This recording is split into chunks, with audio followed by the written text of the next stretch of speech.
Hello everyone, my name is Asmogan and welcome back to the channel, and today on Asmo Talks 40K, we'll be talking about some orcs. Specifically, the Deathskulls orcs, which are my favorite orc clan.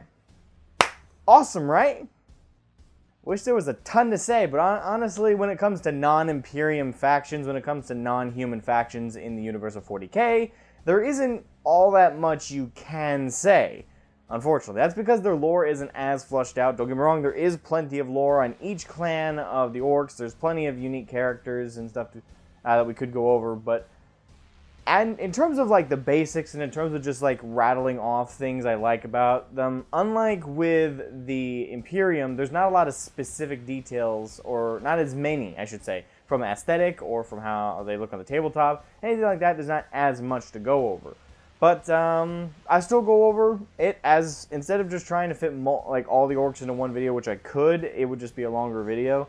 I decided, I'll just go one at a time, still like I did with the Imperium. There may be less to talk about, might be a shorter video, but not by much. There's still plenty to say, and still enough to at least get this out to you guys in a decent time, and hopefully you'll enjoy it. So anyway, without further ado, let's talk about the Deathskulls orcs. So, the Deathskulls orcs, what's to say? Well, quite a bit. With the Deathskulls, one primary thing you'll notice about all the orc clans, if I mention this right now, it's a good thing to kind of get out of the way. With all orc clans, you'll notice that they're pretty much color-coded. Bad Moon's yellow. You got the Goths, they wear primarily black. Evil Sons, red. Deathskulls, blue. Or bluish-purple. That's the thing. I'm not entirely sure. A different artwork makes it look different. Some people paint their minis with like an ultramarine blue. Other people paint it with like a solid purple. So it's kind of that in-between. Most people would say blue. Even in the Codex it says blue, but then it shows a purple. I know it's weird, but I like to think it's purple. I like to think it's more of a purple than it is a blue. Either way, it's either a really dark blue or a really pronounced dark purple. Either way, it's kind of holding on. It's kind of semantics, really. You can paint them either one, and they'll still count as Deathskulls for sure. Hell, you could even paint them a brighter shade of either, and still make an argument that they're Deathskulls, just a different variation of them. Maybe a homebrew. That's another thing. That'd be fun. A homebrew orc clan, or subdivision of a clan. What would you call that? But what I love most about Deathskulls and why they're my favorite clan is they're thieves among thieves. That's the cool thing about Deathskulls. Orcs as a whole are a raiding culture. They like to steal, attack, kill, fight, and again steal. They like to take shit from others, and this is all orcs. All orcs will steal shit from like battles, but unlike most orcs, the Deathskulls, that's like their primary thing. That's the thing they want most. They love the battle. They love fighting like any orc does. No true orc is a pacifist. They love to fight. That's what they're there for. But the Deathskulls, they're more like engineers. They more are looters. They're raiders. They like to scavenge. That's a real big thing, is scavenging. They like to go on the battlefield, and they get the most of their joy, not from the actual fight, but from looting the corpses, or stealing just from their own. They steal from other orcs. Hell, they probably steal from their own in their own clan. And they do it all the time. They're also a very insular clan. That's something to bring up. They're not very like social or outgoing with the other clans. Like, they don't cooperate. Obviously, during a WOG, that's thrown out the window. But generally speaking, the Deathskulls keep within themselves. That's because they're very untrusting of other clans and other orc boys. They know that they want their stuff, and they define their stuff as whatever they take, which they also take from other orcs. So an orc that comes to one of their camps per se and says is there to try and retrieve his stolen shit, he may leave with less than he came with. It's just the beauty of Deathskulls is the idea that they're thieves and scavengers among thieves and scavengers. And during a battle, I can only imagine a Goth going like, "All right, boys, we're going to get those enemies' deaths. We're going to steal their stuff. Yeah, steal their stuff. Steal their stuff. Well, first we gotta kill them. That's what we want. Whoa! Yeah, but their stuff. We gotta get their stuff, right? Yes, we'll get their stuff, but we also gonna kill them. Kill them. Whoa! What? Yeah, but we steal their stuff. Yeah. I don't know. The idea that kind of like conversation could go on, I don't know. That's funny to me. Has that ever happened in the lore? No idea. It's easy to picture. In terms of tactics in battle, this is something I do want to bring up about the Deathskulls. Unlike other orcs, they're, like I said earlier, they're engineers. They like to build stuff. Because, you know, it's good and all to scavenge and steal stuff, but what are you going to do with it once you've stolen it? Well, they either sell it if they see no use for it, or they build stuff. Primarily, mechs.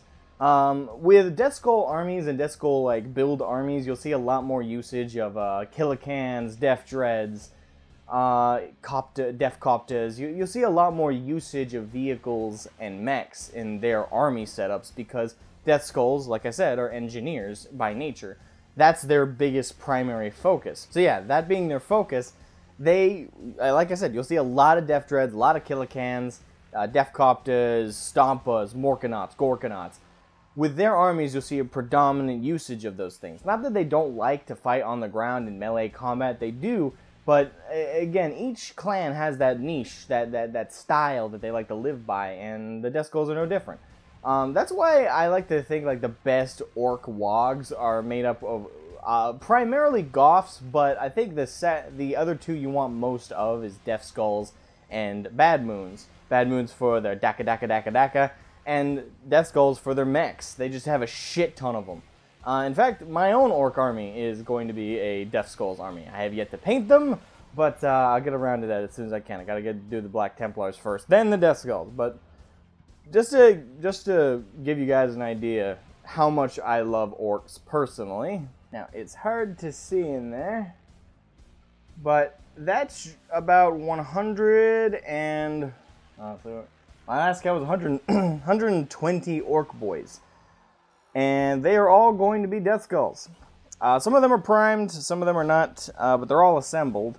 I have 11 that are not assembled from an Orc Boys kit I got for my birthday. Let's see. Now, going to need to pull out the mix. So for Deathskulls, for their army setup on the tabletop, you'll see a lot more usage of things like Death Dreads. There will be a huge focus of these guys in their army setups. Additionally, you'll see a lot of Killicans, which are basically Death Dreads, just minus 2 sets of arms and are slightly smaller. So, like, that's like a size comparison. Hold on. Yeah, so that's a Killican. This is a Death Dread. And these guys are both primed with the Zenithal Highlight. I'm super excited to paint them in the Deathskull style, and when I get around to it, that'll be a fun video for you guys as well, because, hey, come on, it'll be a lot of fun to do a video on painting my Death Dreads and on my Killicans, so it'll be a lot of fun. So as you guys can tell, you know, I love orcs. I have more orcs than I do Astra Militarum. I almost say I hate to admit, but the truth is I don't hate it at all. As much as I love the Imperial Guard, as much as I love the Astra Militarum, as much as I love my Cadians, my Catachans, my Vostroyans, the Krieg, fucking I could go on, Praetorians, where do I even begin? Much as I love the entirety of the Imperial Guard with the deepest soul in my heart, I love orcs just a little bit more. Just their ensemble. Something about them is just so pure fun. Something you don't see in every other faction or even other sub-factions. I mean, with the Astartes, yeah, you can paint them and color them in really cool ways, but at the core of all Astartes lores, they're all pretty super serious, badass space marines fighting the good fight in a grim, dark universe. It's great, it's beautiful, it's grim, dark goodness, and I love it. But with orcs, something about them, unlike the Tau, I'll make a comparison, something about orcs that I find super interesting, so it's something that I love most about them, is they bring almost unintended, but at the same time intended, comedy to such a dark universe. They are the only happy faction, I would say, in the entirety of the lore. Because they're not sad about their circumstances. They're not like, oh, woe is me, the universe is evil, there's so much war, sad. No, they're like, who's we get to fight today? If I don't get to fight some Tau, or if I don't get to fight some Umis, I'm gonna bite in this little Gretchen's skull. Like, that's their daily enjoyment. They love fighting, and for that, I think, like, the only happy ending, and I think Arch said this, but someone else might have. I don't know why I think Arch. But somebody I know said this, and they said it in a pretty funny fashion. They said that the only happy ending in 40k would be if a orc spores landed on a Khorne-controlled planet, or in the warp planet, something like that. And there would just be eternal fighting, because there's real no way to get an orc spore dealt with unless you deal with it early on. And on a Khorne planet, let's say they give it some time, there's no way to get rid of the orcs once that spore is planted and they start growing out of the ground and shit. So the Khorne demons and the fucking orcs would be fighting each other, just clashing button heads. And it would be the only happy ending, because both sides would be happy. Khorne demons would be like, kill, kill! And Khorne would be happy, like, yeah, more death, more blood. And the orcs would be fucking excited and happy as well. They'd be like, whoa! Whoa! Like, they get to kill shit, raid shit, they get to just have a time of their lives. And again, it's the only happy ending you'd ever see in 40k, really. And it's beautiful to think that that could happen. To me, anyway. Yeah, but there's something so awesome about orcs. And I know I kind of left like the Deathskulls specifically to talk about that, but I thought it was a good thing to bring up. Is playing orcs is just so much fun. And yeah, their army's super expensive because they're a Horde army. You need to buy a shit ton of them. But that's kind of the charm of them, is that Horde tactics, and it's also so much fun to paint each individual one. I have painted one of my orcs, I know. He's not in there because I want to organize the non-painted with the painted. I'm trying to remember where I put the painted, so that could be a bad sign. But it is fun to paint them because you can do it real quick. Midwinter Minis has like a 30 minute lickety split tutorial on how to paint them. Me, I take a little bit more time than that because I want to add a little bit neat details to them that I wouldn't necessarily add otherwise. But yeah, if you guys want to check that out, I don't know, link in the description maybe, link in the pinned comment. I don't know. I mentioned it, so I might as well. But yeah, like I said, I love orcs to my being. And to circle back to the Deathskulls, they're, in terms of their lore, their custom lore, like I said, they're thieves among thieves. In terms of their aesthetic, like I said, dark purple or dark blue, depending on who you ask. I might be colorblind, I don't know.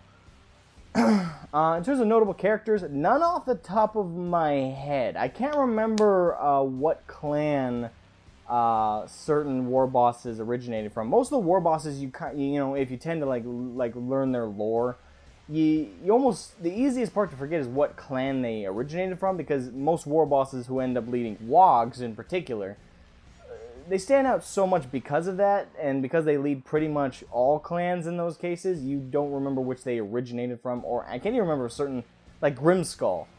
Which clan did he originate from? I don't know off the top of my head. I want to say Deathskulls because that would be awesome, but I don't know, so I can't make that confident declaration. But yeah, there's not. So in terms of notable characters, I got none off the top of my head. It's just I do tend to look at the clans as a whole in this, and not knowing which specific characters belong here.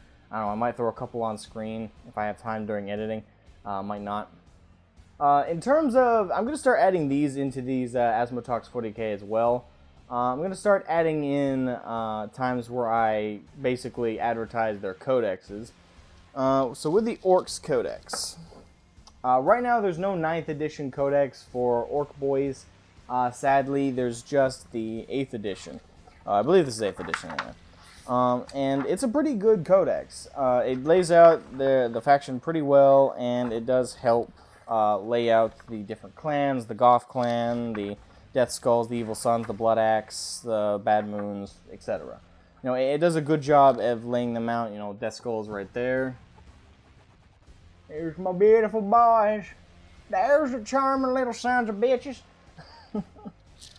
But I would recommend getting the Codex if you can. It's a good Codex. If they release one for 9th edition, I'll probably be one of the first to buy that. Probably. Not ashamed to admit that. I'm super excited to see if there will be a Codex for the Orcs. I don't know if that's been talked about. I know 9th edition is very much focused around Necrons and Space Marines, and as we know, you know, GW doesn't like to touch any faction that doesn't have Space Marine in the name, or Astartes. So we're probably going to get left in the ditch again. Sorry, fellow Orc players. We're fucked. all in all, I think that's all I have to say. Like I said, it's going to be a shorter video. The clans are pretty simple to talk about. Like I said, they're a lot less fleshed out. And that's kind of the charm of orcs in general, is the lack of like how fleshed out they are. Their simplicity is a part of their charm, like I said. So I would definitely always encourage people to check out orcs, check out their clans, but you can pretty much get the gist of them real quick on a Google search. Each clan has a very niche personality to it almost. So I'd say, yeah, if you can, check out the Codex if you can get it. I think that's it, really. Hope you guys enjoyed the video. If you did, please leave a like down below. Please subscribe. It doesn't cost you a damn dime at all to subscribe and to support the channel. And if you don't want to subscribe or you just want to watch my videos, fine. That's perfectly fine. I would love to see your comments all the same if you wanna shout out anything or say anything. I know this one again is a little shorter than usual, a lot less information, but there's a lot less to summarize and just rattle off about each individual clan, and I can't think of any specific characters that belong to each clan. Most of the war bosses I could think of, I can't remember what clans they originate from because what they did as individuals stands out so much. It's kind of hard to look back at where they came from. I'm pretty sure Grimskull was a Goth, but don't quote me. I don't know. But anyway, that's a good one, guys. Have a good one, and I will see you guys next time. Bye-bye! And for the Imperium, my brothers.